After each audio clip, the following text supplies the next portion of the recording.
Make no mistake about what is actually unfolding on the ground right now.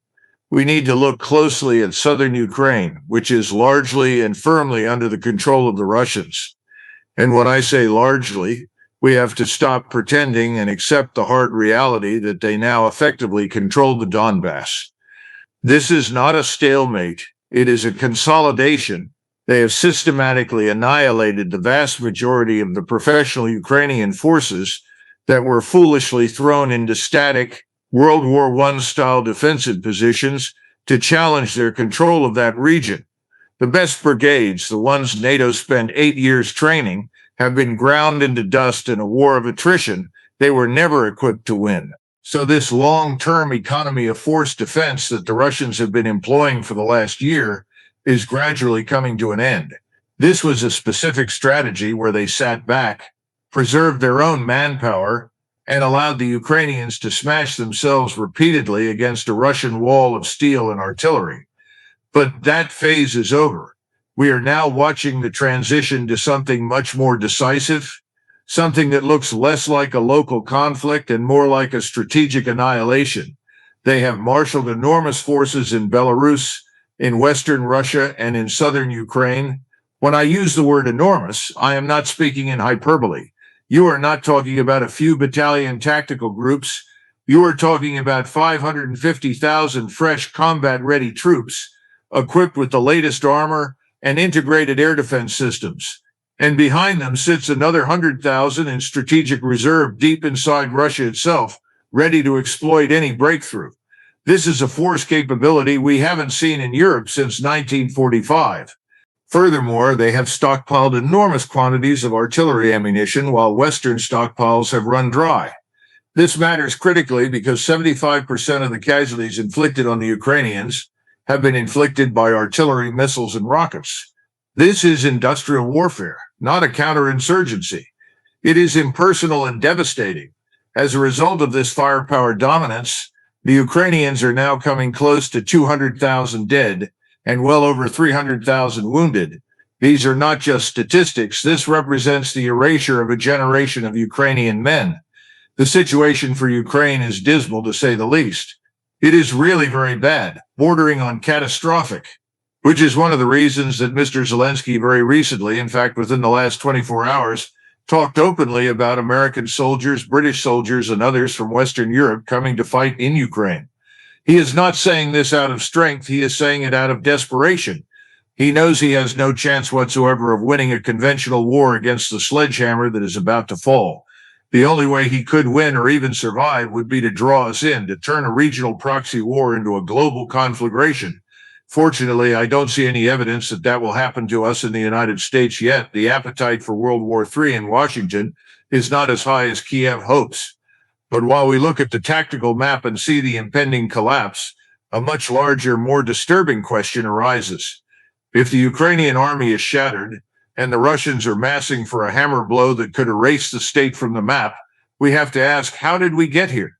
How did the combined economic might of the West fail so spectacularly against a nation we were told was nothing more than a gas station with nukes? The answer lies in a history of hubris. To understand why Ukraine is on the brink of extinction today, you cannot just look at the events of the last 2 years. You must go back to the collapse of the Soviet Union in 1990 and 1991. Context is everything. Without history, you are blind, and unfortunately, our leadership has been operating in the dark for decades. At the end of the Cold War, we in the United States, and I would argue our friends in Great Britain as well, concluded that we were the Lone Ranger on the block.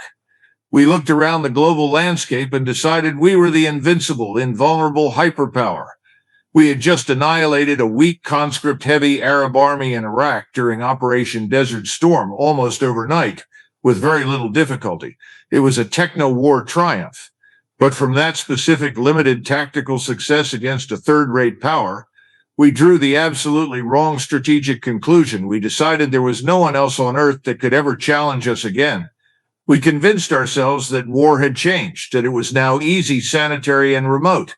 Then the globalists, this class of ruling elites that dominate the corridors of power in Washington, London, Paris, and Berlin, decided to hijack the American military. They used our forces as well as allied militaries, not to defend our borders or vital interests, but to leverage them for interventions around the world. They weren't fighting for national interest. They were fighting to promote themselves, to promote their relentless notions of liberal democratic change and social engineering.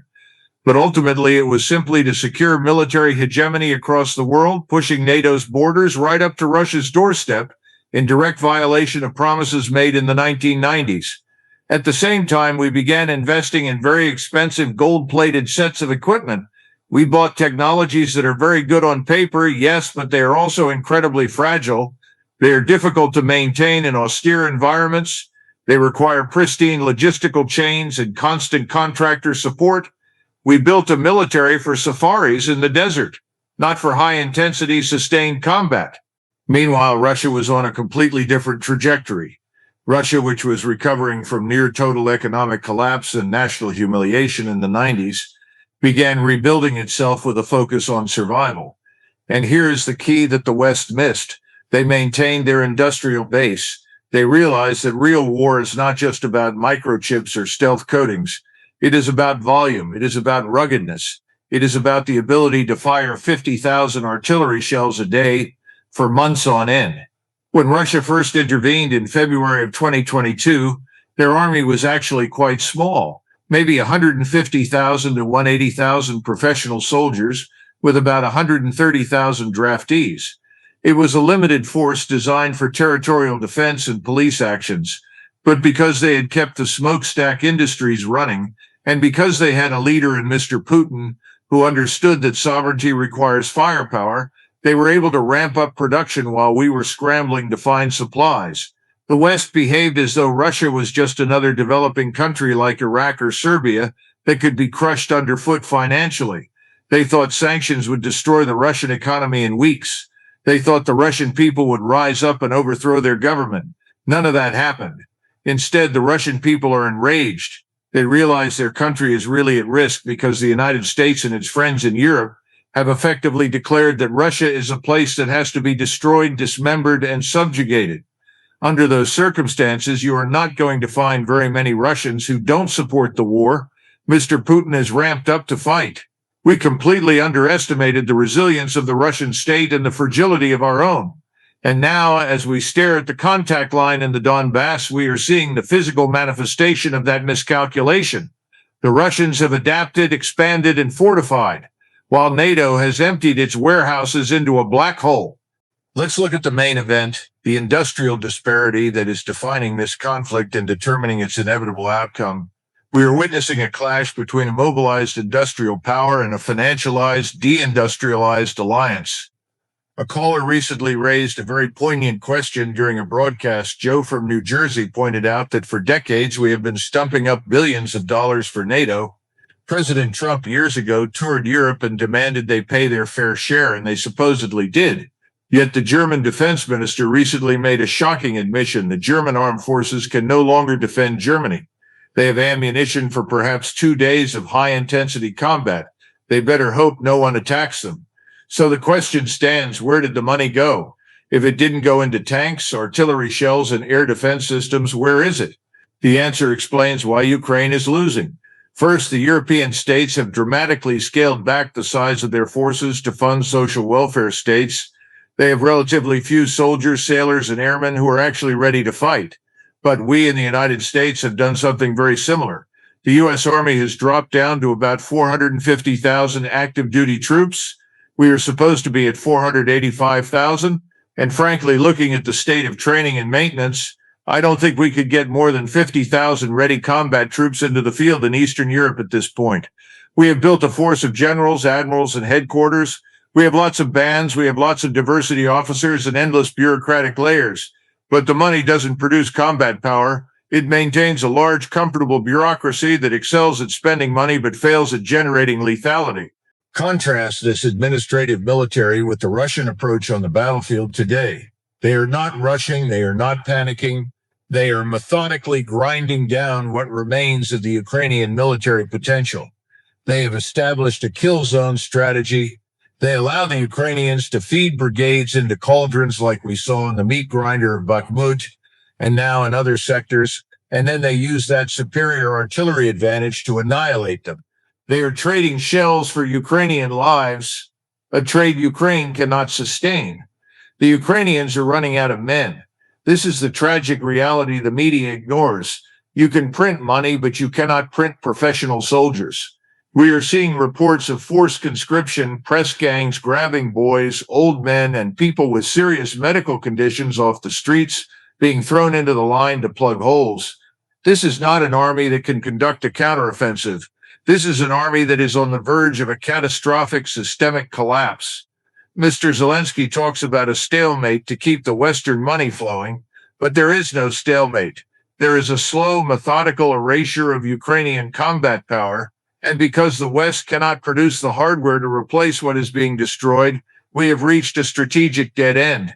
Russia produces missiles and shells at a fraction of the cost and at 10 times the speed of the West. In China, the military-industrial capability is currently twice what the United States possessed during the height of World War II. For the Chinese to supply Russia with components is a trivial effort. For us to supply Ukraine is a logistical nightmare that is bankrupting our own readiness. This industrial reality leads us to the terrifying question of what happens when the Ukrainian front line finally snaps. Because when it breaks, under the weight of this disparity, it won't be a slow retreat. It will be a deluge. We must also address the true nature of the entity we are bankrupting ourselves to support. We have been pouring an enormous amount of money, military hardware, and political capital into Ukraine for nearly 2 years, but we have to be honest with ourselves and look at the ledger. Ukraine is and has always been the original black hole of corruption and deceit. It was universally recognized as the most corrupt country in Europe when we entered this conflict. Every international watchdog, every European capital, and even Washington itself knew this. Yet almost overnight, the Western media machine tried to transform it into a pristine liberal democracy, a shining city on a hill that everyone should run out and defend with their last dollar. The truth, however, is obviously very different and much uglier. In fact, I would argue, based on the evidence, that Ukraine is infinitely more authoritarian than Russia today. While we are told we are defending freedom, the regime in Kiev is treating its own population with almost complete contempt. It has banned opposition parties, effectively eliminating any political voice that disagrees with the war. It has seized total control of the media, creating a single state-run broadcast to enforce the narrative. Most disturbingly, it is actively persecuting the Orthodox Church, raiding monasteries and arresting priests. This is the democracy we are destroying our own economies to save. And this corruption is not just a moral issue, it is a lethal military one. Corruption in war is not just about stolen money, it is about dead soldiers. When you send billions of dollars into a system with no accountability and no oversight, that money does not turn into concrete fortifications on the front lines. It does not turn into thermal sights or winter gear for the troops freezing in the trenches. It turns into real estate in Switzerland, luxury cars in Kiev, and offshore accounts for the oligarchs and officials who circle the government. The Russians know this. They know they are not fighting a unified nation state, but a brittle, hollowed-out proxy of the West that is rotting from the inside. This is why their strategy has shifted. They are no longer interested in negotiating with what they view as a puppet regime in Kiev, because they know that regime does not speak for the people, nor does it control its own destiny. Mr. Putin gave 2 speeches recently that were largely ignored or deliberately mistranslated by the Western press, but they were critical to understanding this phase of the war. He posited the civilizational issues involved here. He argued that Russian cultural and social values are conservative. They respect history, religion, and the traditional family.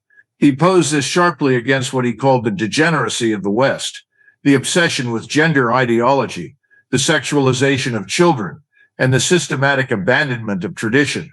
He is signaling to his own people and to the rest of the world, to China, to India, to the global South, that this is not just a war over a border in the Donbass. This is a war against a Western system that has lost its mind and its moral compass. And frankly, many people in the United States and Great Britain, if they heard those arguments without the filter of the corporate media, would likely agree with him. The gap between the ruling globalist elite in Washington and the American people has never been wider. The elite want to continue this war to save their own reputations and hide their failures. They cannot admit they were wrong. They cannot admit that Russia is not Serbia. But the American people, We want to defend our own borders, not the borders of a corrupt state in Eastern Europe.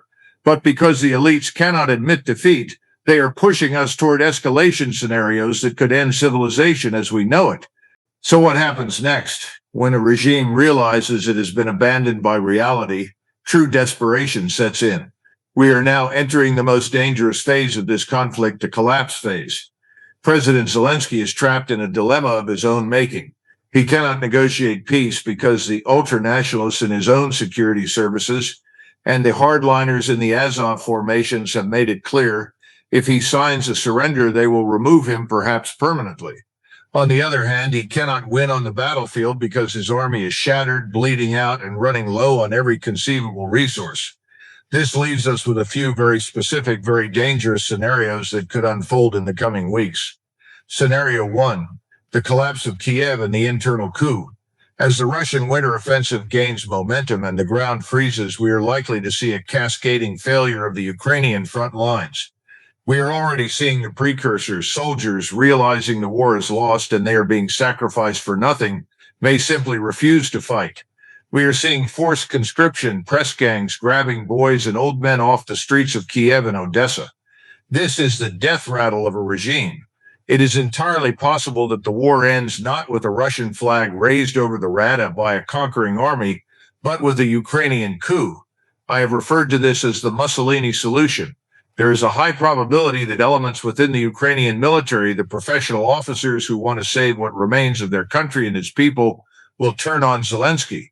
We are already witnessing high-level assassinations, unexplained deaths, and resignations in Kiev. The clean conservative normality that Putin speaks of appeals to many traditional Ukrainians more than the corruption and inevitable destruction offered by the current regime. Scenario 2, false flags and desperate measures. The regime's only remaining hope for survival is direct Western intervention. They know they cannot hold the line alone.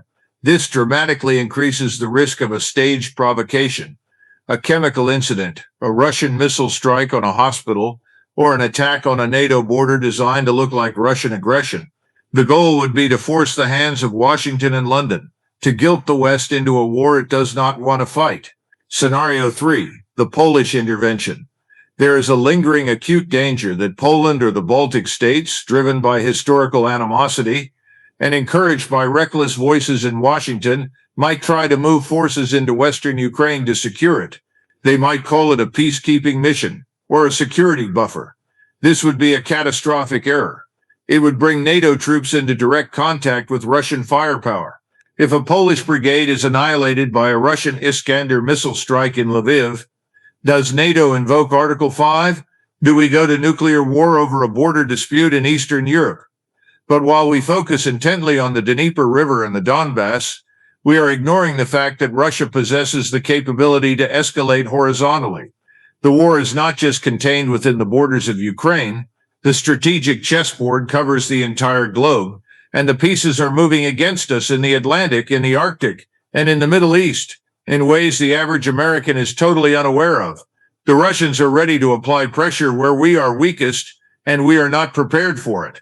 The fundamental arrogance of the Western political elite, those in Washington and London who have never seen combat, is that they believe they can compartmentalize global conflict. They operate under the delusion that they can wage a high-intensity proxy war in Ukraine while simultaneously maintaining stability in the Middle East and keeping the Pacific quiet. This is not just a strategic error, it is a fatal delusion. They forget that Russia is not Serbia, it is not Iraq.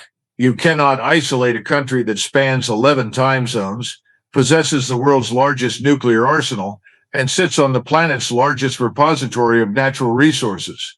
Russia has friends. It has forged a strategic ironclad partnership with China, India, Iran, and the entirety of the global South.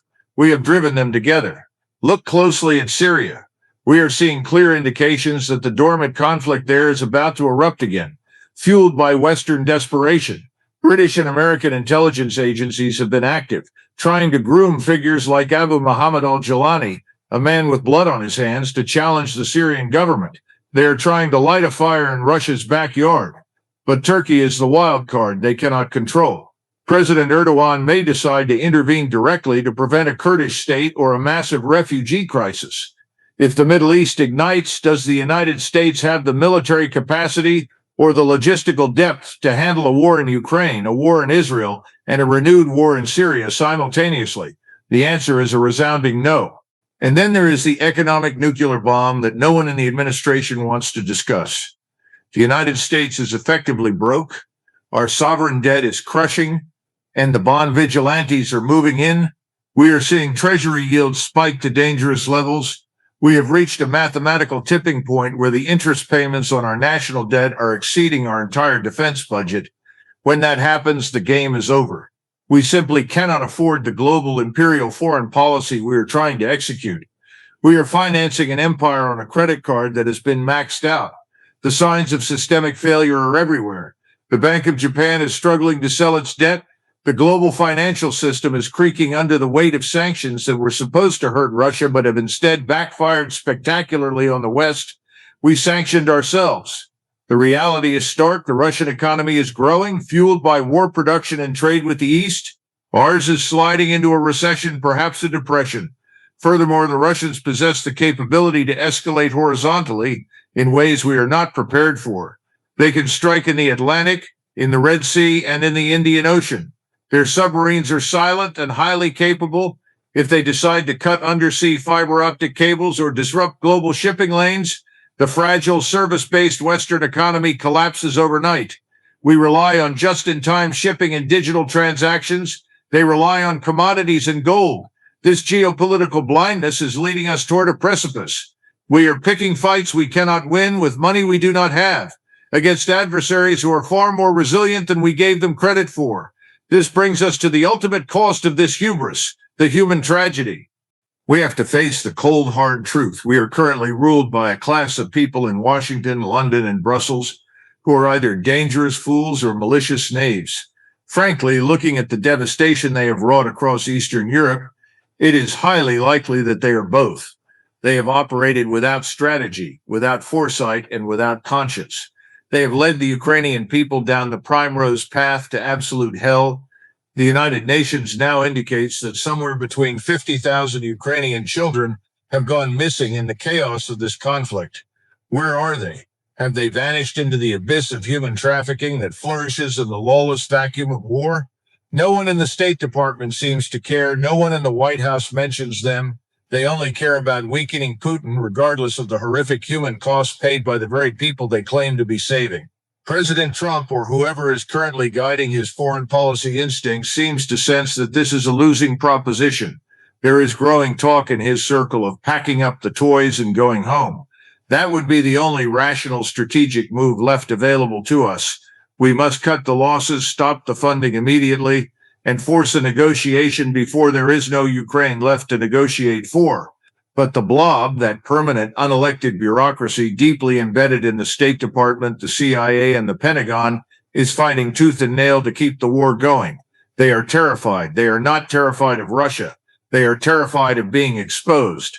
They are terrified that the populations of the West will finally realize they have been lied to for 30 years about American power, about NATO's capabilities, and about the true state of the world. The summary of our situation is clear and undeniable. First, Ukraine is militarily defeated. The Russian buildup we discussed, 600,000 men, massed artillery, and air dominance, is insurmountable without direct NATO intervention. And let us be clear, direct intervention leads inevitably to nuclear war. Second, the West is industrially exhausted. We gutted our own factories to build a financial casino. We simply cannot produce the tanks, the shells, or the missiles needed to turn the tide against a mobilized industrial power like Russia. Third, the economy is the breaking point. Inflation and crushing sovereign debt will force a withdrawal, likely in a humiliating fashion similar to Afghanistan. We are bankrupting our future to fund a failure. The call to engage, you need to ask yourself a very serious question. Is this your war? Are you willing to see your sons drafted to fight for a corrupt regime in the Donbass that cancels elections and bans religion? Are you willing to see your economy destroyed, your currency devalued, and your borders overrun just to protect the fragile egos of the globalist elite? We are sleepwalking toward a cliff. The map of Europe is changing before our eyes. Ukraine is disappearing. If we do not wake up and demand a return to sanity, to national interest, and to peace, we may find that it is not just Ukraine that disappears, but our own prosperity and security. The time for illusions is over. The Iron Curtain of reality is falling across the continent. The only question remaining is, will we be on the right side of it when it finally lands?